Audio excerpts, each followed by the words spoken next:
Sam আয়ুষকে বলে, তুমি কি আমার জুতাটা পরিষ্কার করবে নাকি আমি তোমার কোম্পানিতে রিপোর্ট করব? তোমার কোম্পানিতে রিপোর্ট করলে কিন্তু তোমার চাকরিটা থাকবে না। আয়ুষ বাধ্য হয়ে স্যামের জুতাটা পরিষ্কার করে। এদিকে ইন্দ্রাণী গাঙ্গুলি তা সহ্য করতে না পেরে সেখান থেকে চলে যায়। আয়ুষ স্যামের জুতা পরিষ্কার করে দেওয়ায় স্যাম আয়ুষকে বেশ কিছু টাকা টিপস দেয়। এদিকে কুসুম মনীষাকে বলছে, তুমি সত্যি বলছো? আমি এখান থেকে টিফিন বানিয়ে দেওয়ার ব্যবসা করে টাকা রোজগার করতে পারবো, কিন্তু আমার থেকে কে কিনবে? মনীষা বলে, ওসব কোনো চিন্তা তুমি করো না, এসবের দায়িত্ব আমি নিলাম। কুসুম বলে, ঠিক আছে, ছোট সাহেব আসুক, ছোট সাহেবকে না বলে আমি কোনো কাজ করতে পারবো না। মনীষা বলে, ঠিক আছে। মনীষা আর কুসুম কথা বলছে, তখন ইন্দ্রাণী গাঙ্গুলি আর রাজ গাড়ি নিয়ে বস্তিতে আসে। সেখানকার সব লোকেরা বড় গাড়ি দেখে হৈহুল্লোড় করতে থাকে। মনীষা বাইরে এসে কুসুমকে বলে, সত্যি অনেক বড় একটা গাড়ি এসেছে কুসুম, বাইরে এসো। কুসুম বাইরে গিয়ে দেখে গাঙ্গুলি বাড়ির গাড়ি।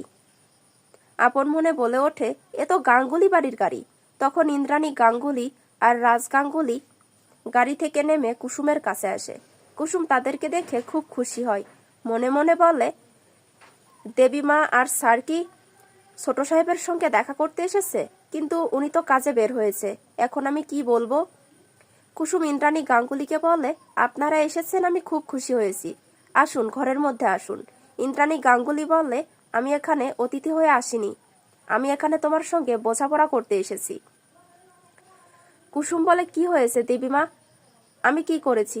ইন্দ্রাণী গাঙ্গুলি বলে, তুমি আমাকে এই নামে ডাকবে না। তুমি আমার থেকে আমার ছেলেকে কেড়ে নিয়েছ, তুমি আমার ছেলেকে রাস্তায় নামিয়ে ছেড়েছ।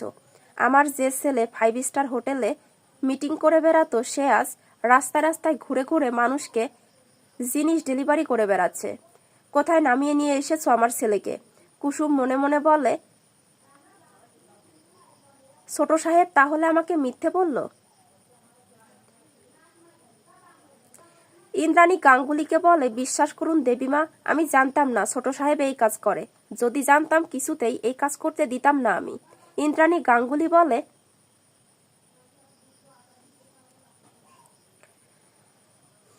তোমাকে আমি অভিশাপ দিচ্ছি, তুমি একটা মায়ের কাছ থেকে তার সন্তানকে কেড়ে নিয়েছো, তুমি কখনো সুখী হবে না, কখনো না।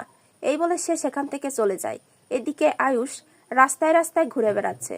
রাস্তা দিয়ে আসার সময় সে দেখে তার কাছে খুবই সামান্য টাকা হয়েছে।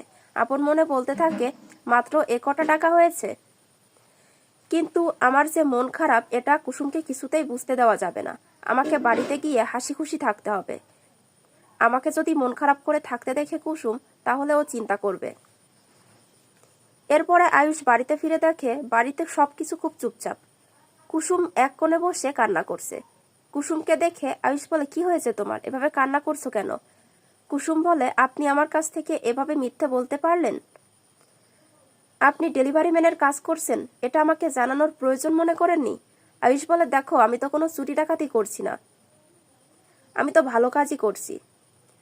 এরপরে কুসুম কান্না করতে থাকে। আয়ুষ তাকে শান্ত করার চেষ্টা করছে। এদিকে দেখা যায় রাজ ইন্দ্রাণী গাঙ্গুলিকে বলছে, তুমি কি ওকে কখনোই এই বাড়ির বউ হিসাবে মেনে নেবে না?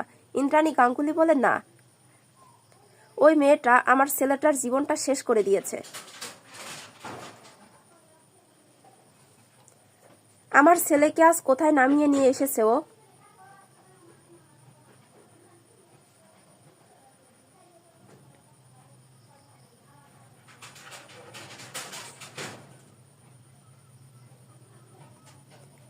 আমি ওকে কখনোই এই বাড়ির বউ হিসাবে মেনে নেব না, এটাই আমার শেষ কথা।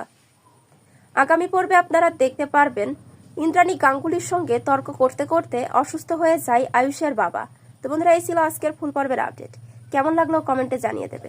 পরবর্তী আপডেট দেখার জন্য চ্যানেলটি সাবস্ক্রাইব করো।